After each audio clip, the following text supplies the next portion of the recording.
Calling the November 14 meeting of the Parks, Recreation, and Natural Resources Commission to order. The mission of the Cottage Grove Parks and Recreation Commission is to create and promote policies, programs, and places that enable active living for a more vibrant community. Among the items on our agenda tonight are a review of the 2022 recreation program, continued discussion of a park naming request, natural resources management planning, and new playground equipment options. So let's get started. Roll call. Taken. Okay. Has everyone had the opportunity to review the agenda? Yep. Can I get a motion to approve? Motion. A second. Okay, any discussion? Okay, all in favor? Aye. Any opposed? Okay, motion passes. Have we had the opportunity to review the minutes? Yep. Okay, can I get a motion to approve? Motion. Second? Second. Okay, any discussion? Okay, all in favor? Aye. Any opposed? Okay, motion passes. Any open forum this evening?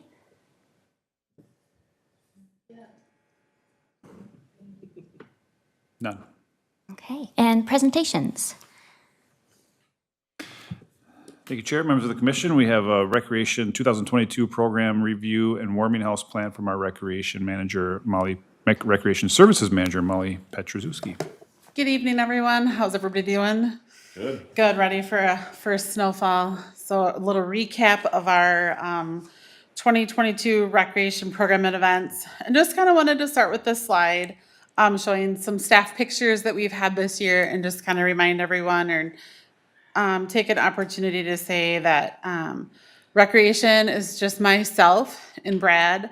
Even though you see all these people, we could not do everything I'm about to show you without the help of parks and ice arena and public works and staff at City Hall. So you see lots of things and know that there's a much bigger picture behind just myself and Brad as we show up to things. So just a few fun staff pictures that we've taken throughout the year.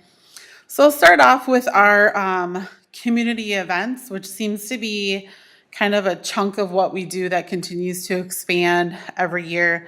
Anything from Fire and Ice, which is our outdoor bonfires and warming house events, skating down in Hamlet, to egg hunts, to things we've all done for a long time, the Mud Run, the Strawberry Fest 5K, added this year partnering with Monique Garza to do movies in the park, continuing our Red Cross blood drive, and some other new fun things that are not new, but continued things would be the third layer skateboard competition in the summer.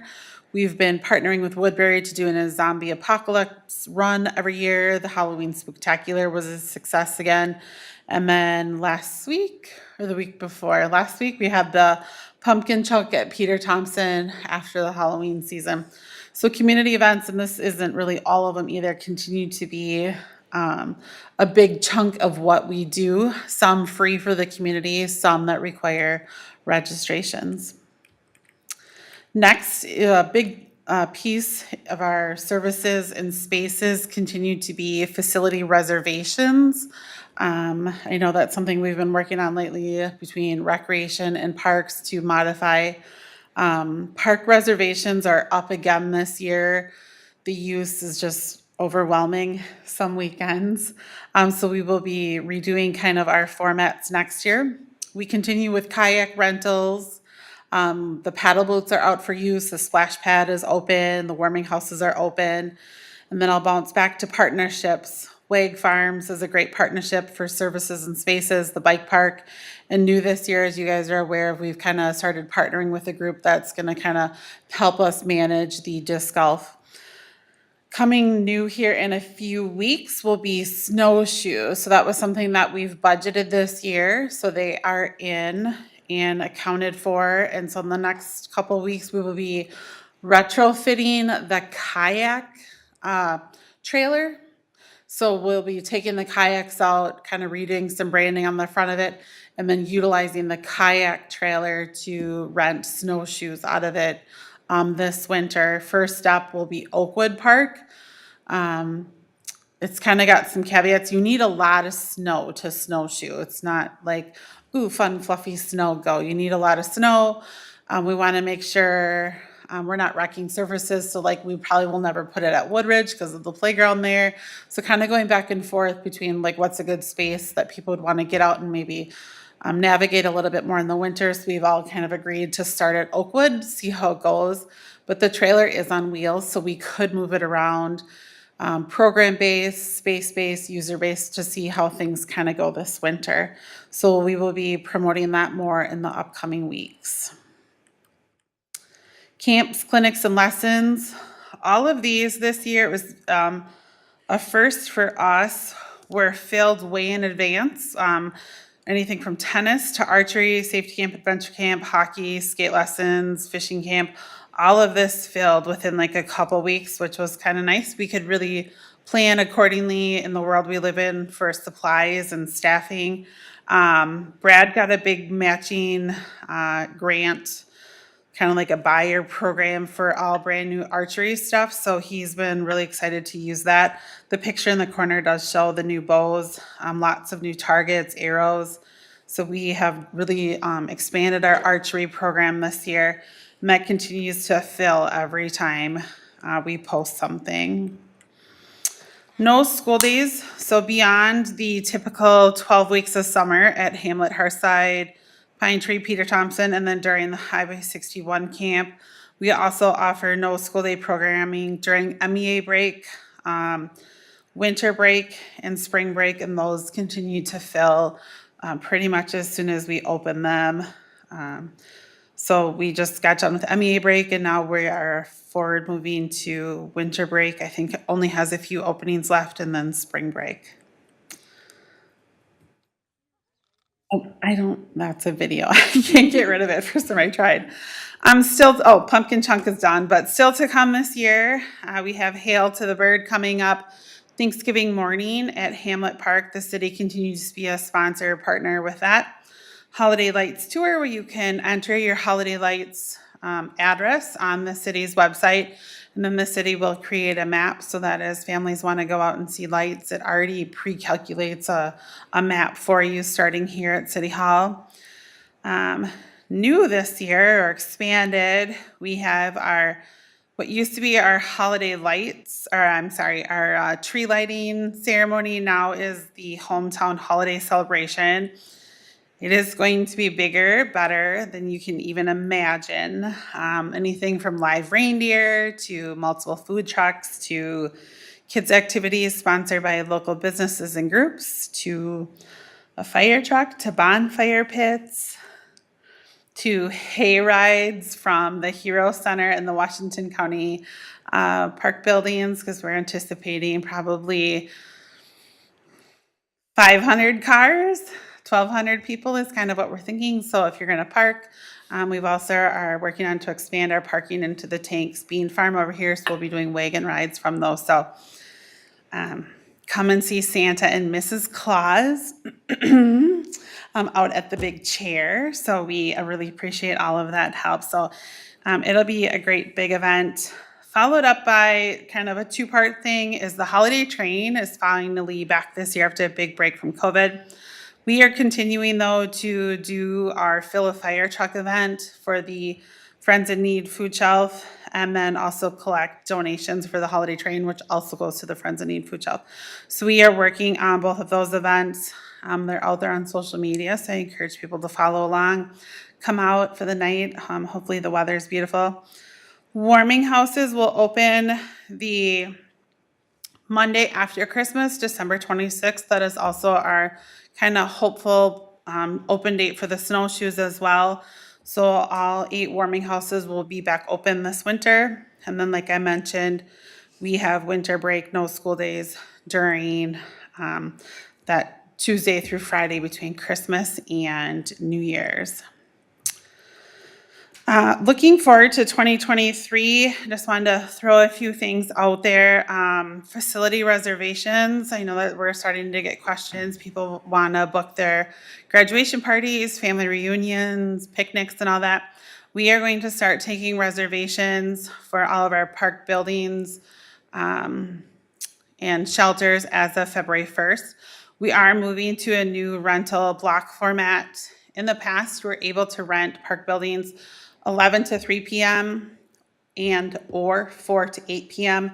And it's just getting to be too much for us to manage and for Parks Department to continually keep coming in to clean them and prep them. So we have redone our whole pricing structure and setup structure. So now you just rent them is 10 a.m. to 10 p.m. is your chunk of time. Use it, go in, do whatever you need to do. So we're just going to be moving to 1 day rentals or one user group rentals every day. I know I'm starting to get questions also about supervised playgrounds. That will, I think, be posted February 1st. And registration is going to open February 14th. Highway 61 Hockey Camp is back in January. That's going to open.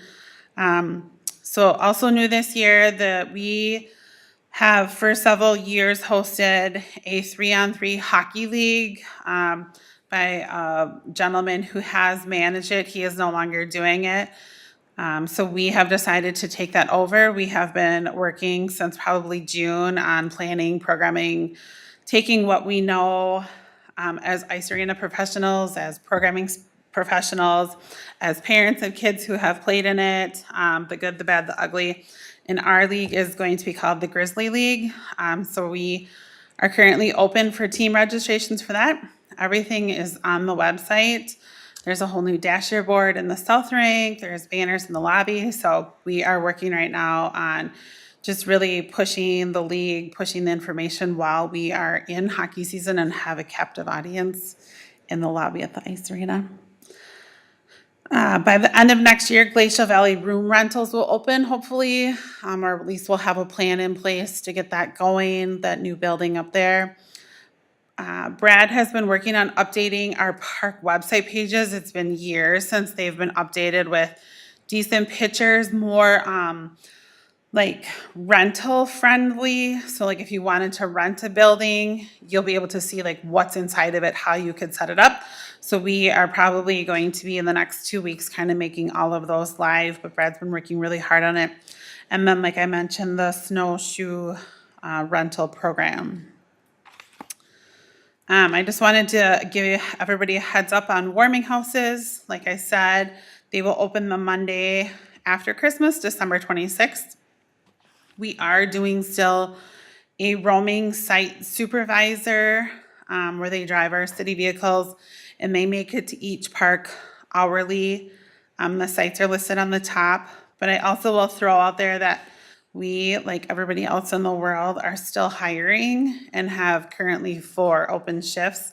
We're not in panic mode yet that we won't be able to open a full schedule, but it's definitely on our radar to see what we can get to fill. So I know as soon as it gets cold, people start calling, but it takes us quite a bit for the ground to get frozen and then for parks to switch shifts and flood overnight. So that will be always the Monday after Christmas. That's kind of all I've prepared for an update of what we've done this year. I'm definitely open to any questions if anybody has any. I know I see a lot of you all the time in the summer, so. I'm so excited about your snowshoe rental program. Yeah. I'm really eager to see kind of how that's received. I think Camel's Hump would be another good location for that since we've got the natural trail there that's opened up for a longer trek on a natural surface. Sure. Yeah, that's a good idea too. I'm curious how moving it around will work with rentals, because like for the kayaks, they're always in the same spot, so you always know where they're going to be when you can use them. But Yeah, and we'll have to kind of see how it goes, and it really depends on, how long the snow season is. That's what we'll call it, you have to have quite a bit of snow to get out and use them. So we'll have to see. Maybe we won't be able to move them during the year. I think it'd be fun to move them at least once, but we'll have to kind of see how it works. But potentially you could use that same unit for other things to be rented too. Like if it wasn't snowshoes, maybe sometime it could be sleds by a sledding hill on a particularly good snowy day, or maybe it could be baseball gear, if somebody doesn't have any, that they could rent it for use on a field someday, or it's Yeah, that's, neat to see what possibilities could come from that. yeah, so the trailer was bought, through grants for the kayaks, so we're still working with the company Paddleport to provide the services, so there is some service fees on there, so that's what we're trying to balance right now is the service fees versus the rental fees to recoup the cost. So those are things we'd have to look at definitely for maybe things that would be less expensive to rent. But yeah, there's definitely some options out there. I know we're retrofitting it right now by putting a back on it. So if it only had so far that it held the kayaks and then it was open in the back. So we'll be putting a board there so that people aren't messing around with it. But yeah, it'll be fun to see how it works and what the response is. So Exciting. yes. They still gonna have the snowshoeing trails at the golf course too? They will. Those are mostly, I would say, for like Nordic skiing or cross-country skiing. I don't know that they've necessarily said snowshoeing. Snowshoeing's allowed, yeah. Snowshoeing's allowed too, there you go. So yes, they still have the trail groomer out there. They post that on their website. There's also a sign in the parking lot that says if the trails are open, like it's kind of a flipper sign. And I know we try to share that information too. And people can always call if they want to know if the trails are groomed and opened. For sure, give us a call or the golf course, yeah. And do we know what the cost of the rental of the snowshoes is? I believe it is, there's 2 pairs per unit. And I believe we were gonna do $15 per unit for 2 hours. So for 2 hours, you'd get 2 pairs, so like $7.50 a person for 2 hours. So for a family of 4, you'd have to rent 2 units, and that's kind of what we're gonna start with. And based on Brad did some market research between other places in the county and things like that. So I think we're kind of right in the middle, if not even a little bit more affordable. Anything else? Sounds good. You guys know how to get a hold of us and know where we are if you have any questions.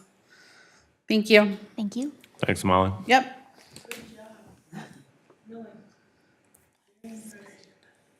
All right, moving on to action items. Okay, our first is the park naming request from the Denzer family. Thank you, Chair, members of the commission. Before you is the fourth review, actually, of the Denzer naming request. And I submitted the memo with some background information that you were also able to review at the last meeting, also the original application. And unfortunately, the family was unable to make it tonight. But they did make their desire known that, preferably the name is Jack and Marley's Denzer Park, which is what was listed on the application. But they also said that, they appreciate the fact that the commission's reviewing it, and a secondary option would be the Denzer Family Park. So essentially, the commission can make a recommendation at this meeting. You do not have to make a recommendation, but your recommendation goes to council. Council has the final authorization on naming any of the parks. So any action you take tonight, I am able to bring to the council if you do take action tonight. And I'll turn it over to you, Chair, to manage the agenda item. I feel like we've been talking about this one for a while, and I think in our last discussion, we were hopeful for more clarity on the family's strongest preference, and at least for me, seeing the message from Randy, it seems their preference is for Jack and Marlise Denzer Park. I don't see a problem with moving forward with that name, but I'm welcome to hearing others' thoughts on that. I guess I'll apologize. I missed the last couple meetings, but I was here on the earlier discussions about it. I guess I'd be inclined to go along with the family's preference if this doesn't deviate from past naming practices. It doesn't seem, based on the other examples here, that it necessarily does.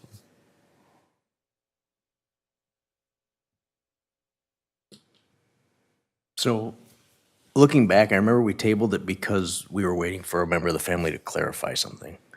And, well, actually, I can read it. We were asking for clarification on if we were naming the park? Wait. Is the approval for the name of the park or the approval for the naming of, well, that doesn't make sense. So I know we tabled it because we were waiting for a representative of the family to be here because we had some questions for them. Yes, if I may, Chair, that is that emailed response that I read off to you. As I recall, the question was, were they comfortable with just the name that was on the application originally submitted, Jack and Marley Stenzer, or were they comfortable with an alternative name such as Denzer Park or Denzer Family Park? Because the commission was, historically, we haven't used first names in the naming of a park. We do have Peter Thompson Park, but the debate was 2 first names along with a last name. Is that too much for a park name, or does it matter? So that's why I went back to the family, and he said, the family's first preference is Jack and Marley Stenzer Park. Second preference would be Denzer Family Park.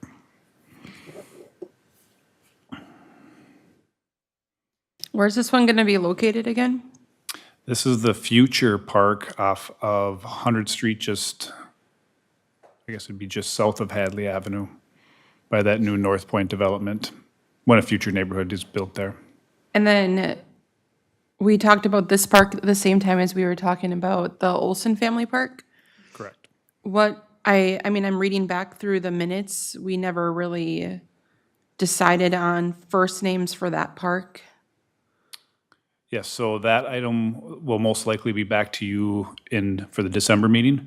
It's been pulled for the moment as I was working with the family to try to figure out the best location for the park. We were kind of struggling with some of those issues at Pine Tree Pond Park in terms of naming a future playground, which isn't currently in the CIP. So I've been working with the family to try to come up with a spot that they're comfortable with to resubmit the application. So you should see something back with that one in December. Since we haven't had a park with 2 first names in the park name before, it's possible that choosing to name this one, or to recommend naming this one with 2 first names, could also result in future requests for parks with multiple first names.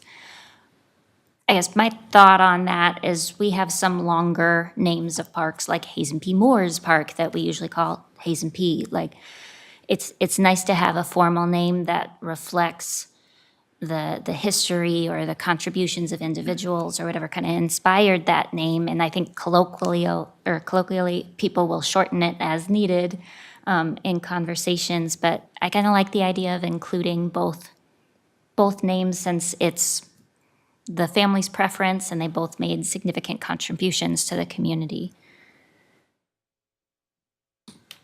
Yeah, I'd be in agreement with that. I would also. Okay, then I'm going to motion that we recommend the park is named Jack and Marley Stenzer Park. I'd make a second on that. Any further discussion? All in favor? Aye. Aye. Any opposed? Okay, motion carries. Moving on to the Woodridge Park Natural Resources Management Plan. Thank you, Chairman. Thank you, Chair, members of the commission. In front of you is the Woodridge Park Natural Resources Management Plan. It's a pretty significant document. I hope you've had time to review it, and I'm not going to go through it in great detail, but there's pretty significant ecological systems at the park, so we want to make sure that we have a plan in place to preserve it, enhance it, restore it, whatever we need to do. These plans are really good, one, to tell us what we have there, what we should be concerned about, what we need to protect, and like I said, restore. And then also, we use these plans for future grants, typically with the Minnesota DNR through things like the Conservation Partners Legacy Grant, to get grant funding to fix up and restore these lands. So I'm not going to go into great detail. I'm happy to answer any questions you have. Obviously, we hire professional ecologists to put these plans together. They do a great job of telling the history of the land, which I think is, I'm a history nut. So it's really interesting to hear about the history of the property, and then to see what we can do to maintain the habitat there, improve the habitat there. So just looking for the commission to, once again, answer any questions you might have, but then to accept the report and place on file. And this would go to the council too, based upon your recommendation. I'd make a motion to accept the report. I'll second it. Any further discussion? Yes. So I thought these reports were excellent. I really enjoyed reading through them. I'd be interested in next steps. So we take this in, the council takes this in. I'm sure that's what we'll end up doing tonight. I assume it doesn't gather dust somewhere, or whatever it does in electronic form, but that we actually begin to apply for the grants and maybe even start doing some of the mowing and things like that that they recommend. So I'd be interested in that, hearing more about that, Zach. Yes, thank you, Commissioner Olson, for sure. These plans don't just gather dust. They're active, they're living documents that we use, and yeah, we'll start to chip away at them as we can with internal services where it's possible. And it also makes us just think a little bit before we go in and do any forestry mowing or whatever it might be, right? So we want to make sure we're cognizant of what we need to protect in there. But we'll be, we can only administer so many grants at a time. Right now, we're pretty heavy into Camel's Hump, Kingston, and Settlers Island. As those projects kind of drop off from the intensive management, because usually there's a 3 to 5 year pretty intense management plan to get prairie and woodlands and wetland restoration into place. And then once those start to drop off, we'll be applying for funding for one of these 2 projects. Are there others, or just these 2 right now, in addition to those that you mentioned that we're already working on? Well, we're constantly looking at habitat restoration potential. Just to name a few, we'd be looking at Pine Tree Valley is a great wetland and prairie restoration opportunity. Obviously, if we get into Mississippi Dunes, we're hoping to do a lot of restoration and protection there. Anything along the Cottage Grove Trailway corridor under the power lines, we've almost connected that completely east to west. There's a couple gaps in there we want to fill in. But anything that branches off there too, we want to protect too. So, but these are 2 very significant ones, mostly because of the old oak forest there, and we're seeing a lot of oak wilt, and we have some concerns with that. So we want to make sure those old oak forests get protected. Thank you. Okay, we have a motion and a second. Do we have any other questions? Okay, all in favor? Aye. Aye. Any opposed? Motion carries. Let's take, we also need a separate motion for the Oakwood Park Management Plan. Is that correct, Zach? Yes, please. Okay. And I guess I won't say much beyond, it's the same concept as Woodridge Park, but the big thing is the old oak forest. That was kind of the primary reason we started this.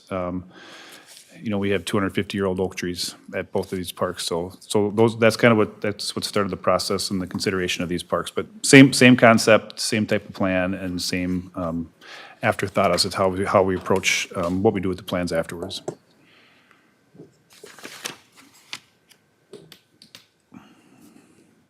Chair, I'll move that we accept and place this on file, the Oakwood one as well. Thank you.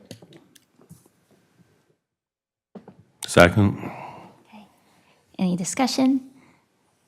All in favor? Aye. Any opposed? Motion carries. Thank you. And next we have our park playground proposals. Thank you, Chair, members of the commission. This is always a fun one. We have 3 playgrounds scheduled for replacement in 2023. And we'd like to get ahead of the January 1st of every year, playground equipment goes up X amount of percentage. So every playground manufacturer does the same. So we'd like to get our request for proposals in before those rates go up, because playgrounds are expensive. So if we can save $5,000 to $10,000 just by placing the order a month earlier, we're going to do that. So we did go out and survey the community.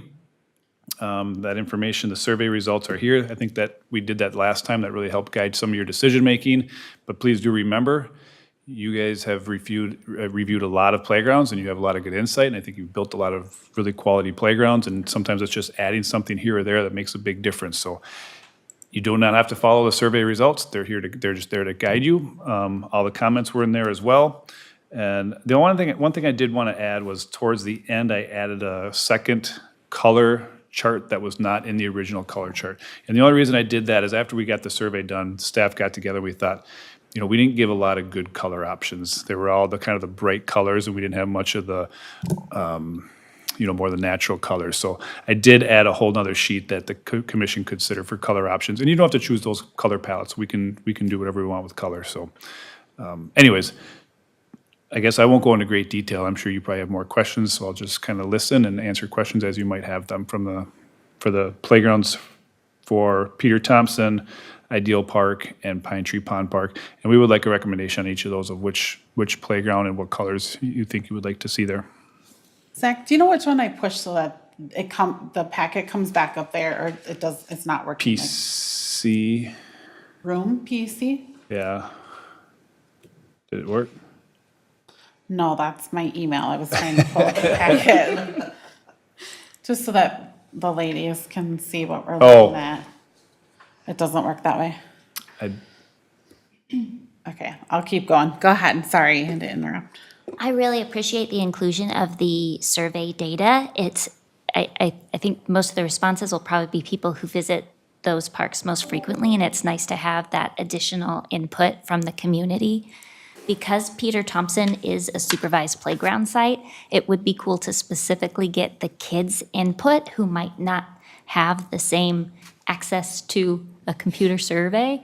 I've seen some programs or some displays where they have like these pictures posted on the boards and the kids can come in and put the stickers on the one that they like. I know we're under a time constraint to get the good prices, but it would be neat to see kids and families who have participated in programming there have an opportunity to get like a live feedback experience. I think that would be neat. But in absence of that, it's nice to have the survey.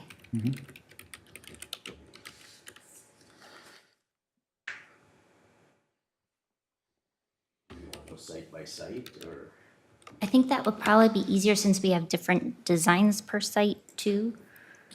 And Zach, these are different manufacturers, right? It's not a mix and match kind of thing. Each design is a different manufacturer, so there's 4 manufacturers.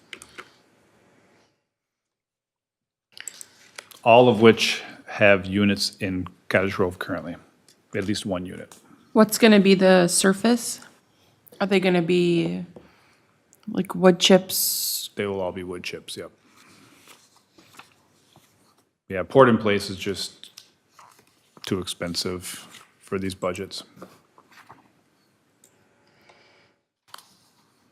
For Peter Thompson, it seemed like Design 2 had a preference among respondents, 41% compared to the next largest, which was Design 3 at 32%.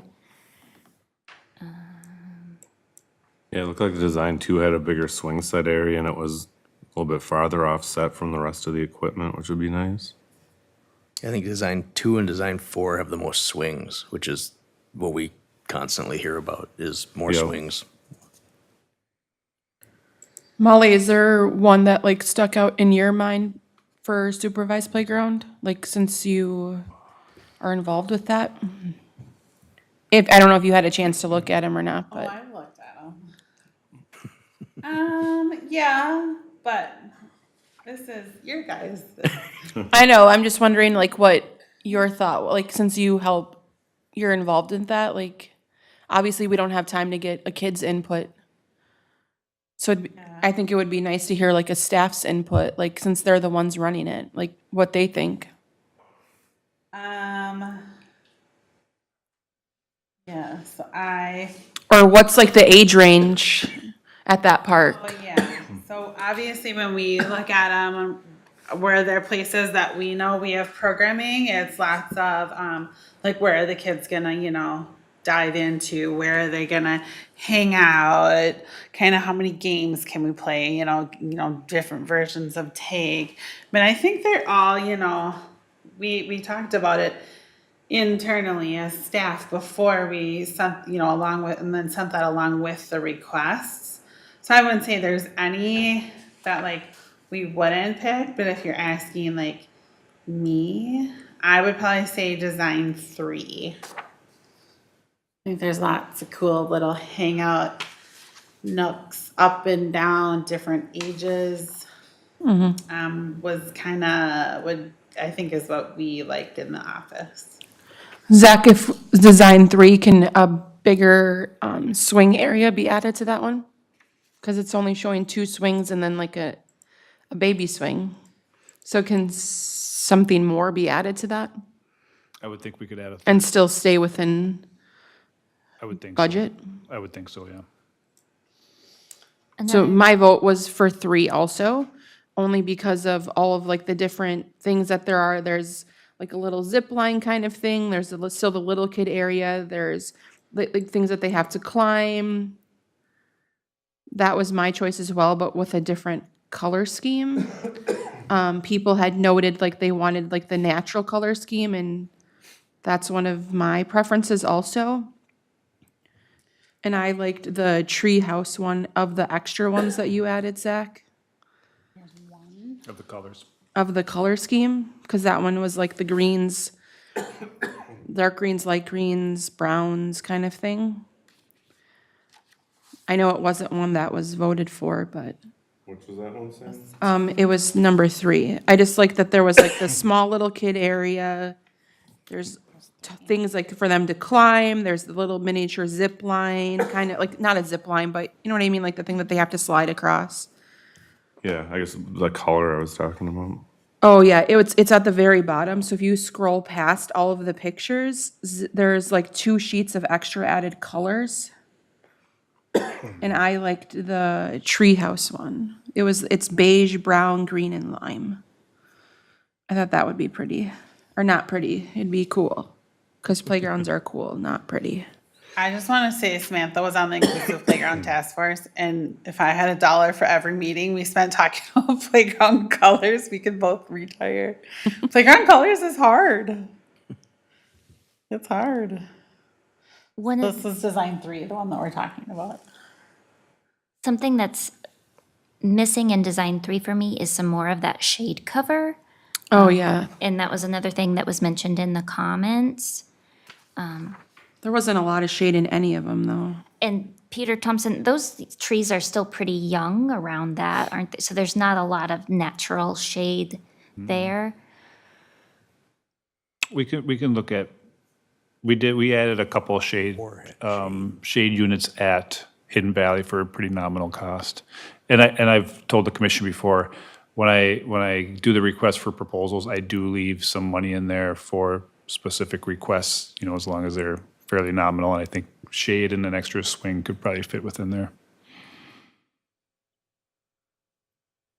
It'd be nice to even see like a swing, like the combined swing kind of thing, like, or one that would be like help, you know, for a child with like special needs or disabilities, something like that. Because that's a rather large play area, like playground. If there was that friendship style swing where the infant swing is this one. on 3, they would need that pole on the other side, right, Jim? Yeah, to kind of stabilize it. I think this one is, I don't know if can you guys see what screen I'm on or no? Number You're on 4. four. You're on 4. Yeah. Yeah. Like, I feel like this style of swing is what we're seeing more of. Yeah. like, in our brochures and stuff. Like instead of infant swings or in addition to infant swings? Well, 'Cause this one it's- is an addition to, but it's another option. I think this is what I'm seeing more of. But They're a little more roomy. I was a big fan of 4. I liked 4 because it has those digger things. I don't know if it's separate sandbox or, The digger things are part of it? I thought that was separate. oh, if it's separate, then I don't like it as much, but. Well, that looks like a sand Those area Those kind digger of. things are so fun. Maybe I can clarify, Chair, there's an existing sand play area there that we told them was required to stay. So we have 1 unit operating there right now. There used to be 2, there's 1 operating unit. So it appears to me, I think you're correct, that they put in 2 digger units. We already have 1 there. So if the new company doesn't put it in, we would reuse the one that's there, so. What if we did something like the main structure for design 3 with the swings and the diggers from design 4 and some shade covers? What does coming that up do for to our budget? Uh-oh. Here comes Jim. So we have 3 playgrounds. Don't be dashing our hopes and dreams, Jim. I don't want to dash your hopes and dreams. The only thing I want to talk about with swings is you have to remember I figure out the space they take, there's a fall protection area around that whole thing. So it's 1.5 times the height of the swing set going forward and back, and 1/2 to the side. So when you start looking at that, what design 3, where that spinner was, that little spinner there would have to go away for that swing set to make it in there to expand it out. So you have that fall space. And because this already has concrete curbing on it, we don't have the luxury of pushing the playground back to make that area larger to make that fit. So a lot of that design they've already done has all that fall space into there in that protection area. I didn't even realize that was a spinner. I thought it was one of those things that you like talk into. You know what I'm talking about? I think it's one Like of the those speaker looking standalone thing? spinners. But when we go back to them, yeah, I mean, Jim's right, they try to maximize the space that's there, but sometimes there's area to fill, so I would go back and just try to figure out how we fit. I mean, clearly, an extra swing seems very important, so Yeah. we would see what we can do, and Jim's right, we might have to sacrifice something, but I assure you, we wouldn't sacrifice anything large. We would try to make it work, and, yeah.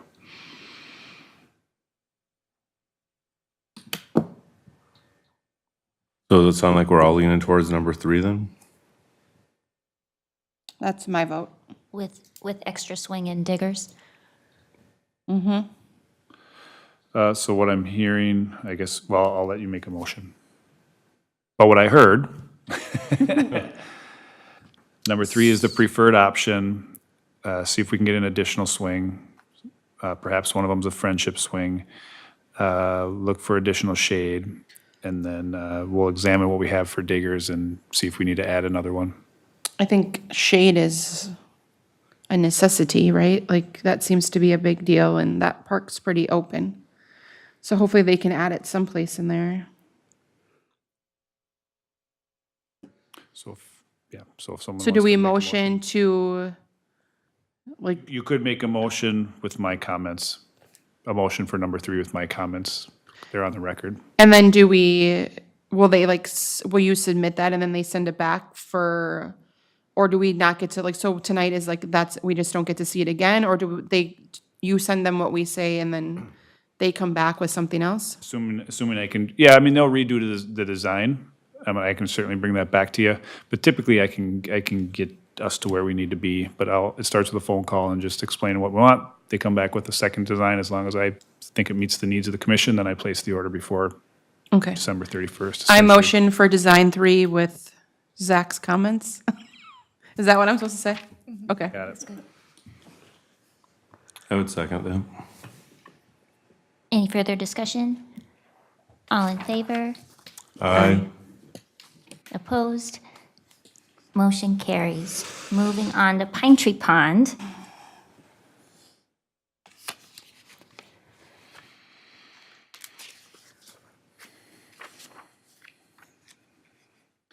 That shade structure in number 1 is massive. I liked that. So they all voted for It's like number design 2 2 was. again. Yeah, it's like design 2 got over half the vote, or slightly over half. The response rate for the surveys on this one was only about 10%. So it's great to get that community feedback, but there could be other preferences that weren't reported.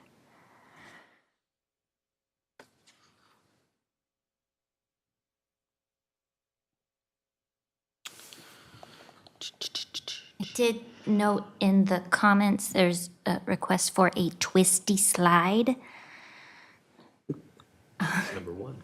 Yeah, number 1 or number 3 had like it almost looks like I feel like it's one that a kid could like bang, you know what I mean? Like as they go down, bang their head on. Do you know what I mean? Like the, A zigzag. yeah. Chair, if I may. One thing I would like to note is Design 2 has a tubular slide. We have gone away from tubular slides just because of graffiti and vandalism and things like that. So even though that's shown on the slide, we would not recommend, we would just put in an open face slide, so.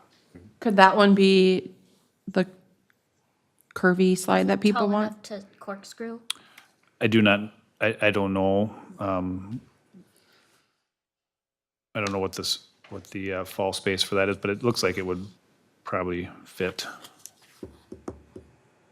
And I think Design 2 is the only one that had that.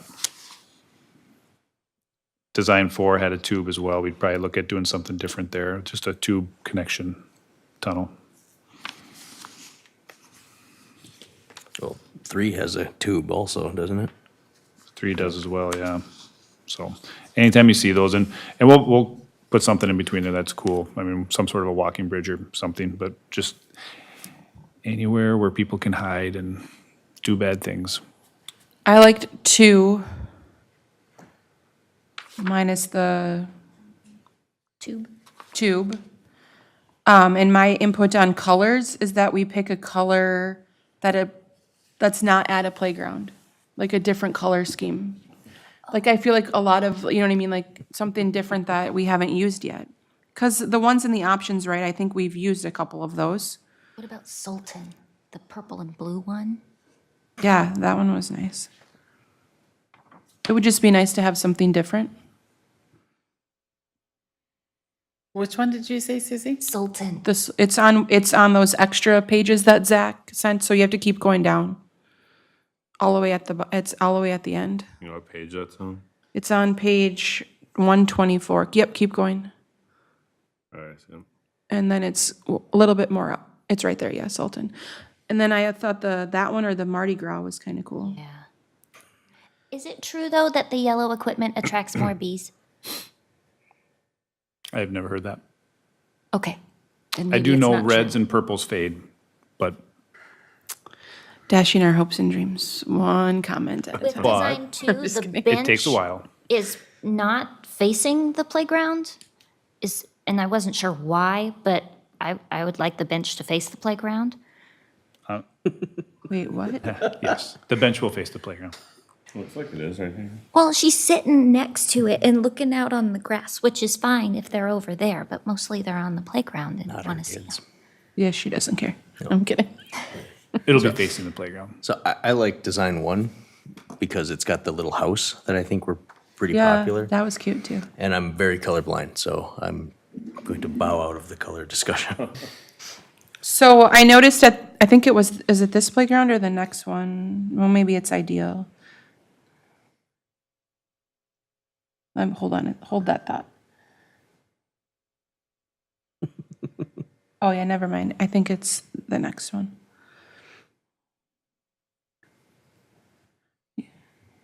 Yeah, I don't know. I like 1 or 2.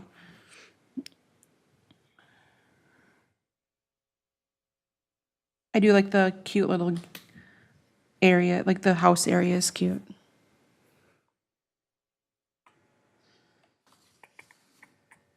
I like the swing on design 1 too. Design 1 looks younger to me. Yeah. I guess I would just go back to the survey results, and it was like I say, it was over half voted for the design number 2. Do we know how many people voted? So like 56. Oh, or yeah, I something. see it now. Yeah, that's a good. I do like 2. 2 is my first choice. I would go with 2.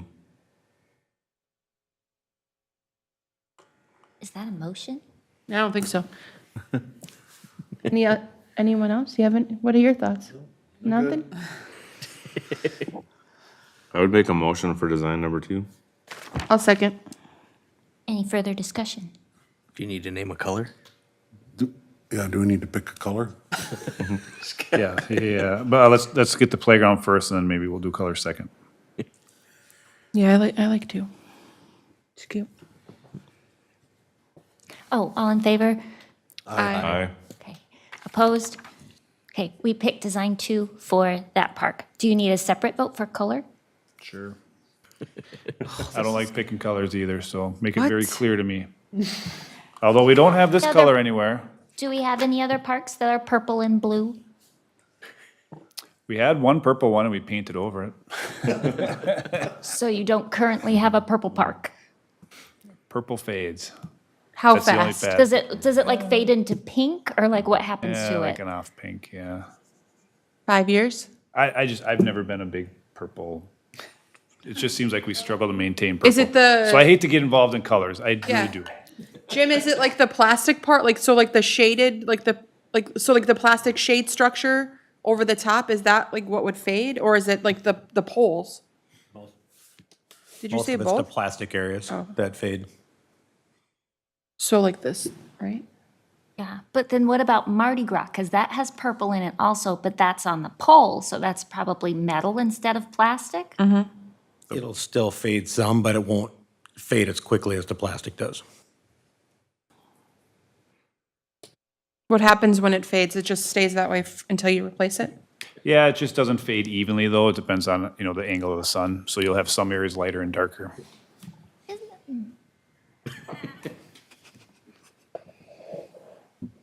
And it, technology's improved. What used to fade really fast years ago doesn't fade as fast now, but.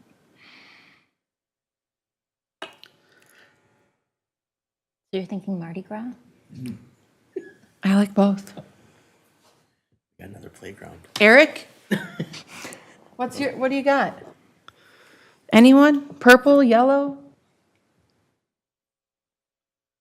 Is this all coming down to me and Susie? Because we're moms? Because waiting we're for s- girls? We're waiting for someone to make a motion. Oh, gosh. I do like Sultan. I think it's kind of neat. But that would be, junky if we spend all this money and it fades. Because if Sort of it like stays in army like 5 green years and we and need it to last for silver. 10. Green and silver? Where's that one? Those on parks I played on many, many years ago. Yeah. Wood colored. I kind of like colorful, that's like blue and this like orangey red. Or urban is black and red. Some cool dragon games there. Should we discuss colors at another time? No, so we're we can- deciding right now. Okay.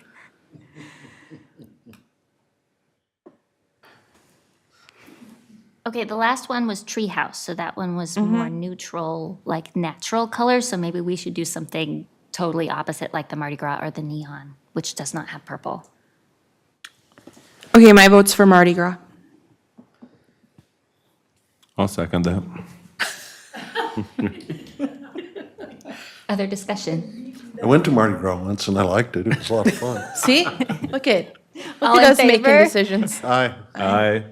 Opposed? Motion carries. We want Mardi Gras for design 2. Mardi Gras in the park, Molly. Oh, God, we're not even done. We have Now we're another one. looking at ideal park. Similar response rate on this one, 56 responses, which is around 10%, and another preference for design 2. So my question on this one, Zach, is in the responses that were given, someone mentioned that there was a little kid that was in a wheelchair in that neighborhood.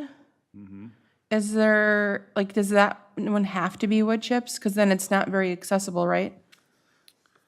I mean, I understand poured in place is maybe out of the question. And Sorry. I don't know. Do you just is there a way to make it so that this little kid can play at the playground? It's a good question, Commissioner Crabtree. Sometimes we'll do port in place to get access to the equipment. Obviously, we can't do port in place everywhere, but we could look at a trail of port in place. But keep in mind that, if properly maintained, wood chips are handicap accessible. So maybe we just need to be more diligent in our maintenance of the facility as well. But we can certainly we've done that many times where we have a small trail that connects to the playground, that at least people can get to the playground and then transfer from there. So that would be a reasonable request. The challenge I had with these designs is there's a zip line in design 4, and we see lots of requests for zip lines for lots of parks in the city, and here's an opportunity where it fits, but it didn't get a higher preference in the community that was surveyed. I was excited. It's oh yeah, here's another spot where we could put a zip line that people have been saying that they want, but I don't know that the people who live closest to this one really want the zip line.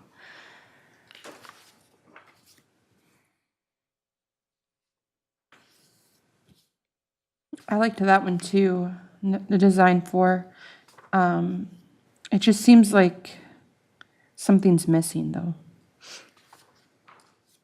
Well, the zip line does take up a significant Yeah. amount of space. So but they still have monkey bars and they still have swings. Chair, I think Design 2 has that walking across it, or handhold across there on the right side of the center thing. Isn't that one of those zip lines you talked about? Wait, where? Yeah, it's more like a monkey bar style system, like the design floor is a zip line where you grab on it, and slide all the way down the rail. I like design two because of all those, on like the right-hand side over here, all those little like things, right, that they can play with. But And not that's- just the playground. And that style of merry-go-round is really nice too, because it's easier for kids to turn on their own, and you can write on it in so many different ways. I was a fan of design too also. I think it's for big kids and little kids. And it's got stuff that we don't have anywhere else. And it looks like there's quite a few swings back there. Right. I like two, I just don't like the color scheme. Could we see if we could make a larger poured path around this one that would give, like, kind of like a... At Woodridge, there's like the blue that kind of does a river that you can follow around to the different parts. I wonder if we could have like a sloppy loop that would lead to each of the segments of the design, so it would be easier to roll to each of the stations. One of the challenges with this particular playground would be the accessibility components. There's not a lot of accessible components on the main structure. So typically, we would use that trail to get to the accessible components, which would be more those ground level, but we could try to weave a trail through there. We've done that at Kingston and Hamlet Park. We can look at that. I can't promise, just is expensive. Important place is expensive, but we can certainly get something in there. I just don't know how far we can get with it. But we'll get as far as we can to get all the accessible components at least. Zach, what about like how at Pine Tree Valley, that one like play panel thing is right on the edge of the playground, so it still is reachable from the hard surface. So if one of these things moves so that it's accessible from like where the grass is still, you know, with the curbing, that's kind of how it is at Pine Tree Valley. And that would be my message when I revisit with the vendor is they like the structure, but we need a little bit more accessibility based on some of the feedback from the neighborhood. So we would work on whatever it takes to try to get as much accessibility as possible. A couple of comments on this park and the previous one, we're requesting more bathroom access. And I know we tend to not place bathrooms in the neighborhood parks because they tend to be within walking distance of homes. Are there any other considerations or any other,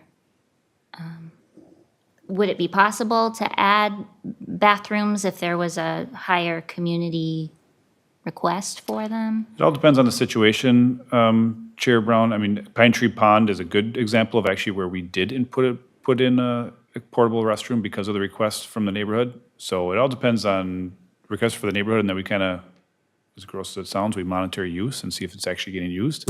If the units aren't getting used, we pull them because they, you know, the monthly service fees, we spend tens of thousands of dollars on portable restrooms. So we have to be cautious with where we put those and make sure that if we're putting them in, that they're at least getting used. But we consider all requests for those types of things.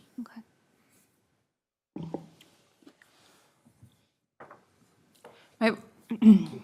My vote is for design two with the cool blue color scheme.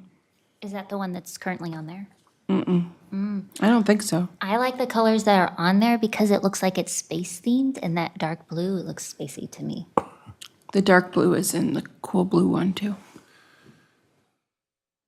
I just like the light blue of the slide. I feel like dark colors get hot in the sun faster. The two color schemes aren't that far off. If you swap out the gray for the baby blue, Yeah. they're very similar. Okay. Did you make a motion on that, Sam? Motion for design two In cool blue. in the Can we do it in the scheme that's pictured, but change the gray slides to the light blue slides? That's what I'll try to do, yeah. Okay. Motion with those comments. Second. Any further discussion? All in favor? Aye. Aye. Opposed? Motion carries. Nailed it. Oh, I'll go up there. Jen is so excited. Now we get to hear about Glacial Valley Park Building. Yes, thank you, commissioners. Got several exciting updates for you. Glacial Valley Park, our newest community park, which is in full construction right now, was scheduled to be completed this fall, but with labor and material delays and pretty much everything in the economy right now, looks like we'll be done in early spring next year. But as you can see, the park is significantly incomplete. But this is where it's located, off of County Road 19, just north of Ravine Parkway, west of County Road 19. There's the park plan that we're working on right now. Everything is pretty much in. The first layer of the parking lot is in, the ball field is in. We still have some fencing and some paving of the course to do. The playground that you had worked on last year will go in next spring. We just didn't want to put it in during construction because we didn't want children playing there while we're still under construction. And then the big news is the the park building. Council authorized to put that out to bid at its last meeting, so that's publicly advertised. It was in the Pioneer Press today. I saw it in there. It'll be an enhanced park building design instead of our typical park building design. We're seeing more of a need for bigger spaces for larger groups, whether it's for, maybe a small wedding or a family reunion, business meetings, trying to meet all the different service needs of the community in a unique setting for rentable rooms. We still have our classroom space down here. We'll have a warming house area in here, and then that larger multi-purpose room, which has a supporting kitchenette and serving area and a storage building. So it's very similar to what's at Ravine Regional Park, which they're getting a ton of use out of that building there. So a unique building, instead of having just kind of one main building that gets shared through many different uses, goes from a birthday party 1 minute to a family reunion the next to, perhaps a business meeting the next. We're trying to separate those spaces out and getting more use and better use out of those. So we expect it to be a heavily used facility. And then some park storage in there and typical restrooms and facilities like that. The one restroom will be accessible through the vestibule throughout the park hours. So typically 6 a.m. till 10 p.m. So obviously unique design. It's very attractive design. This would be the warming area. We do have a wall here that we're going to save space for. Right now it just shows wood slats with the CG logo in it, but that would be reserved for future artwork. So we're going to do probably a request for proposal to get some artists to submit there, and you guys will be a part of that process, that we can fill that space with some unique community art. So that'll be neat. That's another picture of it. And then the look inside the multi-purpose room on the inside. This will look from the outside of the materials we've chosen and the color scheme we've chosen. That's looking from the parking lot in along, so that'd be looking from Ravine Parkway into the park. We'll try to be we'll try to do some special stuff with landscaping and the entry area with sustainable practices on this side. And then this is a look from the back. The main mission of the whole building design was to bring the outside in and the inside out. So these are actually movable walls, glass wall panels. So actually, if you rented this facility, you can actually completely open those up. There are screens that can go across them as well. So once again, a very unique experience. We think people will really navigate or be drawn to this area for use. There's an outdoor fire pit. It'll be a gas fire pit that can be operated from the inside, so that it can't be operated from the outside, so people can't just turn it on their own, but they can turn it on from the inside and enjoy that as well. And around the plaza, on the sides and everything else, there'll be benches or picnic tables or areas to rest and relax and enjoy the facility as well. We are trying to use a sustainable strategy in terms of operating the facility. We're at a almost net zero facility with the solar on the roof. The solar design on the roof will allow almost all the electricity usage to be paid for through or covered through solar. And we're looking to take advantage of the Inflation Reduction Act to get 30% rebate on those panels as well. And then a geothermal system, which it'll have about 18 wells. This isn't an exact interpretation of what the well system will look like. It's been modified a little bit, but there'll be 18 wells, and that'll be provided for heating and cooling of the facility. So when the facility is running at normal operation, it'll be a net zero building. We'll have zero gas and zero electricity usage. The only time that might modify is we'll have a backup boiler for things like, if it's below zero and the geothermal just can't keep up, which we don't really expect that to happen too often. It'll be more if you're using those operable walls and there's a lot of air transfer on a 50-degree day or something. You might need to kick that backup boiler in just to recover and get it back to a normal indoor temperature and move on. So I would say 99% of the time we expect it to be a net zero facility. Any questions on that building? Can it have Wi-Fi? It will have Wi-Fi. Really good Wi-Fi. The IT team has been very involved. South Washington Telecommunications has been very involved in all the audio, visual, and Wi-Fi capabilities and all that. So they've been on this design from day one. So we had a great team. We had a team of, I don't know, probably 6 or 7 employees working on this for the past year. So it's been exciting to see it come to fruition. Now we just got to hope the bids come in right. Hey, Zach, how large was that multi-purpose room? I don't know if I seen a dimension on that print. It is, I thought it was 1,500 It's like square. 21, I can't see the length of it. I don't want to do math on camera. I can't remember what it was, but it's a room for 100 people. Okay, I guess that was more what I was getting at, thanks.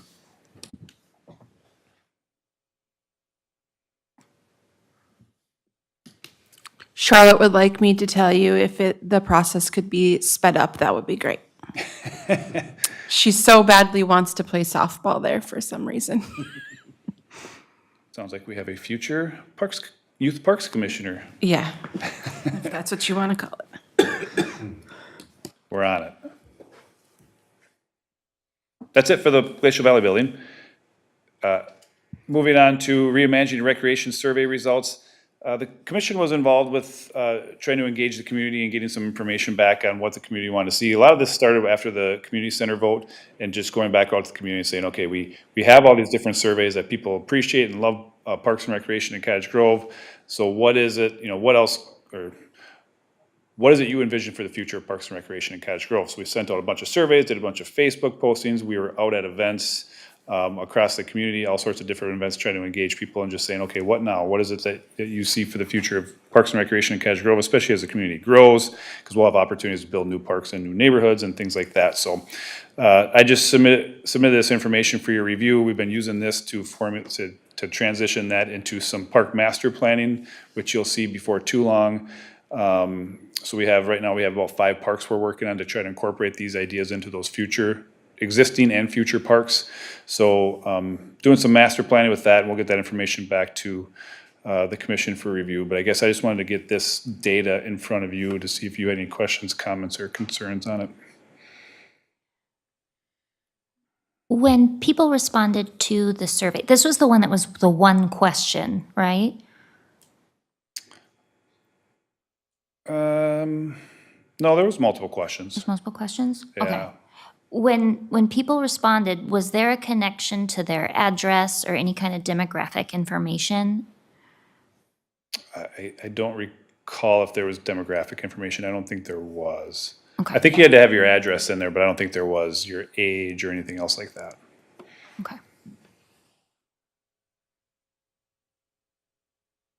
I have the raw data that I can share with you if you'd like that. I just didn't want to put it in the report because it's The reason why I was asking is there's been a lot of discussion nationally and also throughout the state about how welcome people of different populations feel in parks. And there are initiatives going on to, increase programming or, connect with target populations to make sure that we're providing amenities and activities that meet everybody's interests and help everybody feel welcome. And I just thought if we had data about who was filling out the survey with people's comments, that could help us connect with, are there any areas that we're missing in the plans that we have? let me get you, I can email you the raw data and see if there's anything in there. I just don't know off the top of my head. It's been a while. This was back in July when we did it, so I just can't remember exactly if we collected that data or not. But the hard part with any survey is you get the information from the people that participate. So you do have to take that with a grain of salt. Do we go to the library? What was that? Do we go to the library and ask the children that are there? We attended showcases, we attended Strawberry Fest Parade. I don't believe we were at the library. We were at Discover Cottage Grove, we were at the Schoolie event down at Armstrong. So a lot of different programs we were at. I don't believe we were at the library specifically. Thank you.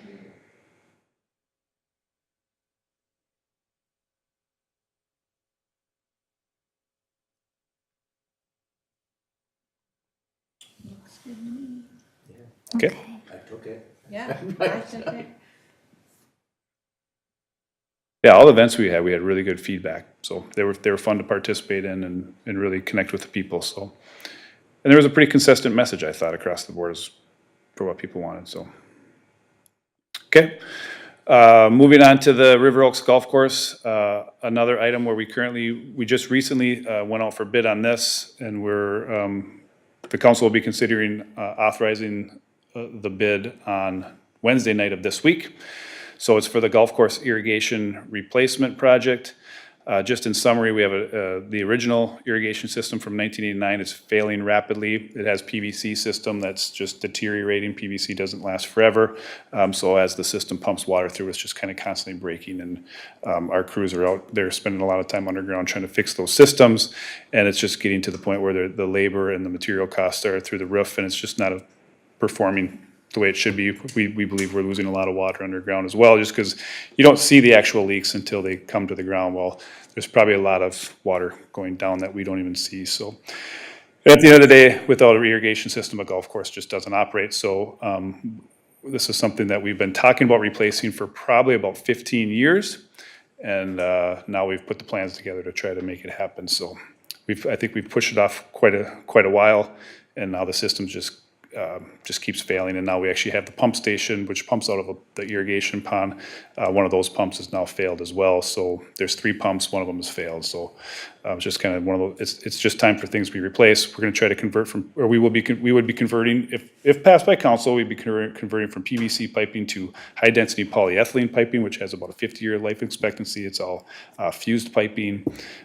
We'll be converting to more efficient controlling system, heads and computerized mechanisms and all that, and valves that go to a more efficient system.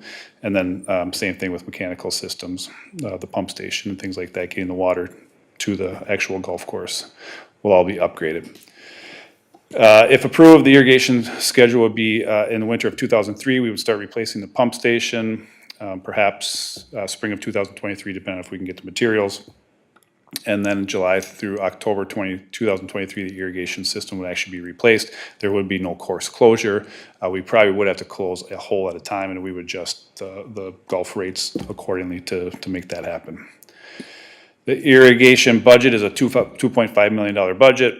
The proposed project funding on the table is from the Economic Development Trust Fund loan of $1.85 million, of which after about 2 years, we would issue the capital bond, and in 2025, we would repay the Economic Development Trust Fund loan with a bond, equipment bond from the city. And then the Water Enterprise Fund will cover it says 0.65 million, $650,000 to the Water Enterprise Fund because of the conservation efforts. The River Oaks irrigation project expected benefits would be to improve turf conditions overall, reduce water consumption, and that's through getting rid of the leakages, but then also we just don't have to water as many areas because we'll be watering more efficiency. These new heads, these new systems, they target just the exact areas that need to be irrigated and don't right now we're just kind of chucking water because that's what old systems did. Now you can pinpoint exactly where the water goes. So we won't be chucking water as much as we do now. Reduced energy costs. The systems are just way more efficient in terms of getting the water to where they need to go through pumps.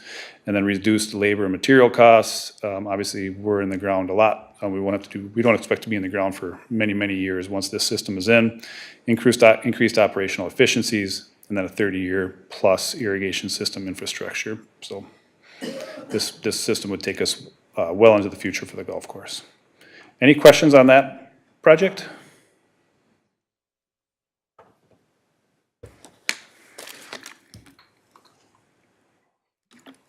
Moving on to the park improvement projects, we've seen this map many times.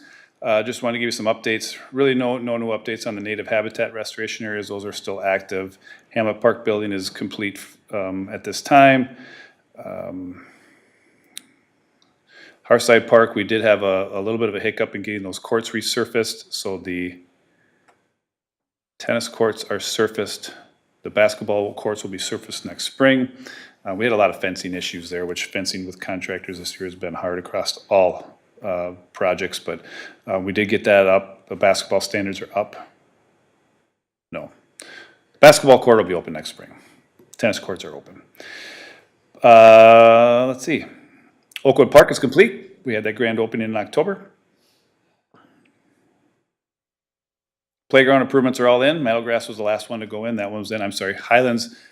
The materials on that one have not come in yet, so that Highland Park project won't happen until next spring. Glacial Valley Park, we talked about that. And then a potential new park addition, Still Ponds Park is open to the public. There's just a small trail on the south end, paved trail, and then there's some natural trails in there, but we do own that property as public now, so people can walk that. The Military Trailhead, Civic, Mississippi Dunes, we don't have ownership of those yet. So Mississippi Dunes, we are working on the purchase of that property. We did get the grant from the county as well as the DNR, so we've got funding available to try to get those 40 acres. And we're trying to finalize the purchase agreement through the developer / homeowner. Any questions on park projects? And as always, as you're out in the public, you guys are the eyes and ears of the community. If you have anything that comes up, there's no secret, so you just let me know if you have questions that come up that you might not be able to answer, and I'm happy to answer them, and hopefully I give you guys enough information to share with the public as those questions come up. That's it for those updates.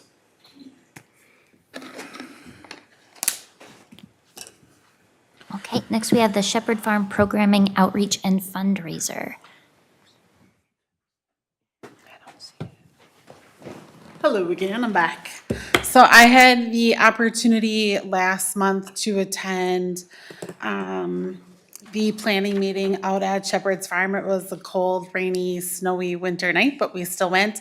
I met Miss Cole out there. So we had the opportunity to meet with other people in the community who do programming, planning, others who are in the industry but not local, came in from other towns. So it was a really organic group of people, all different, not like what we're used to here where we kind of have the same core people volunteering all the time. So it was a super great evening.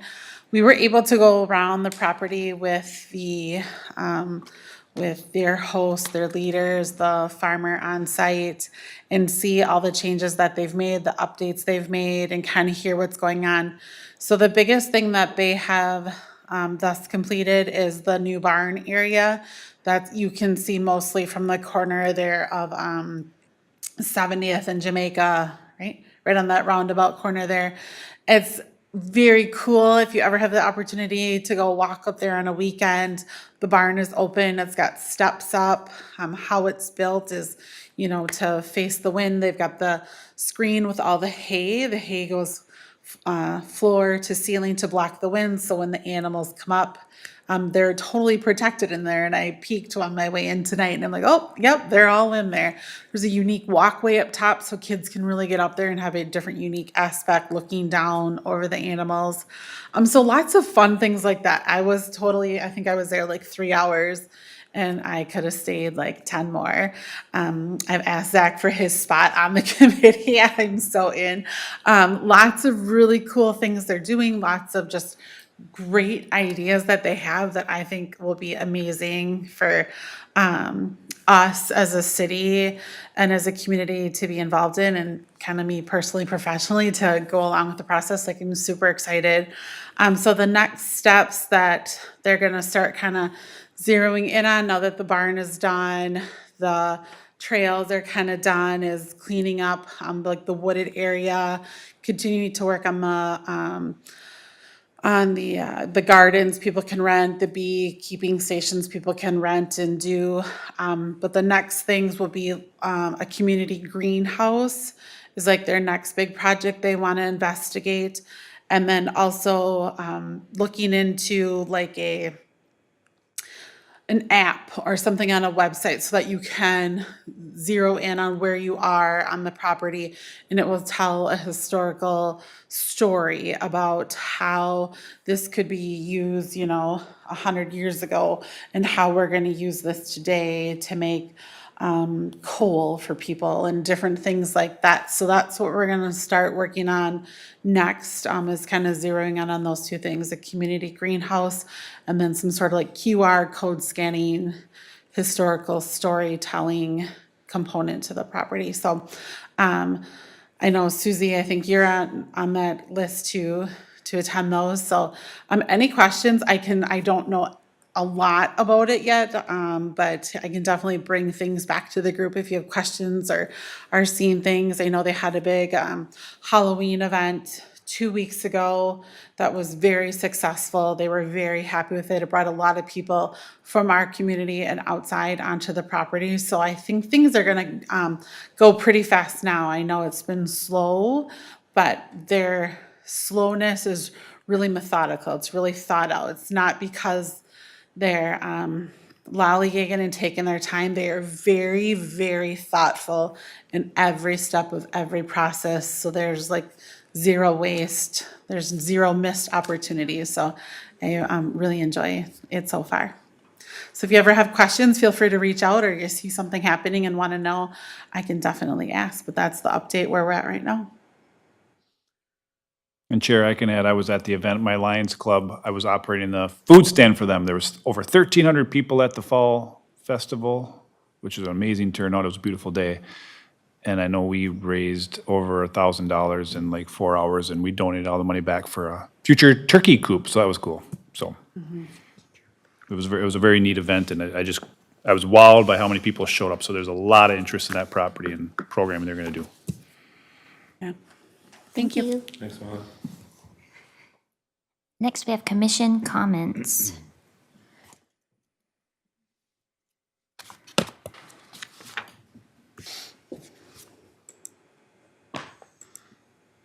It's just, I submitted some information from Commissioner Olson from the Washington County Parks and Open Spaces Commission, as well as the Parks and Recreation Commission Conference that you all had received an invite. He was able to attend that. So his interpretation of those, or not his interpretation, his response to what happened at some of those meetings was included for your review. So I thought there was some good information in there. Chair, I could offer the Washington County Parks and Open Spaces Commission did meet last week, and I could offer some comments. I've submitted a written report to Zach. I'm sure he'll share that with us at the appropriate time, but if you'd like. Yes, please. Sure.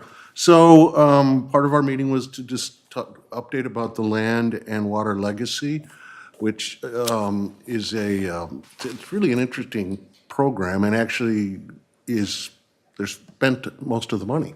And so there will be a ballot initiative in 2024 to renew it. And I'll keep an eye on that and share with the group here as I learn more about it. But it's really important, and it's extremely popular not only with conservationists, but with landowners.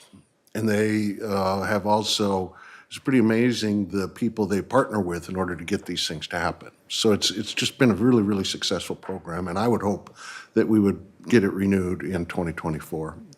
The Met Council, interesting because this circles back to something we talked about earlier.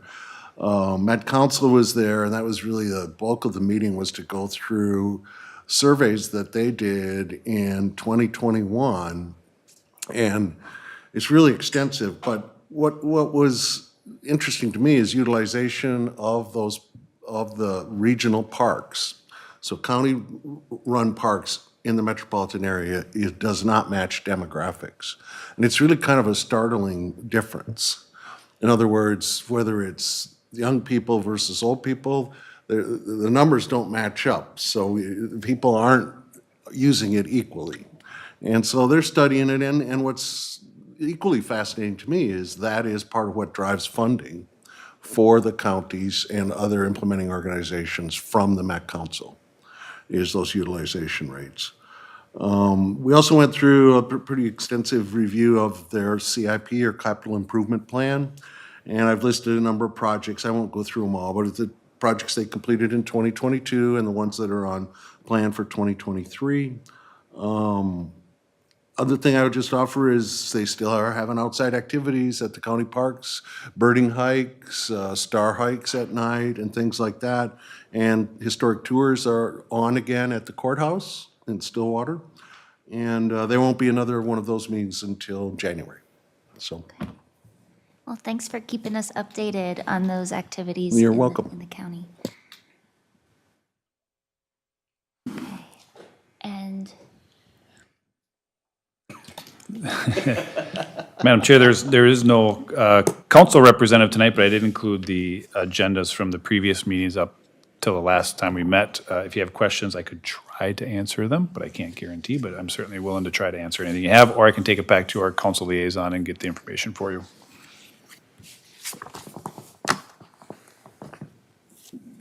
Just real quick, were they all, was someone up for reelection on the council in the Yes. midterm? Or the, We had 3 council members up for reelection, all ran unopposed. So they did all get elected in. okay. I watched the county one now, so. okay, with our agenda complete, I'm looking for a motion to adjourn. Motion. Second. Any further discussion? All in favor? Aye. Opposed? Motion carries. Meeting adjourned.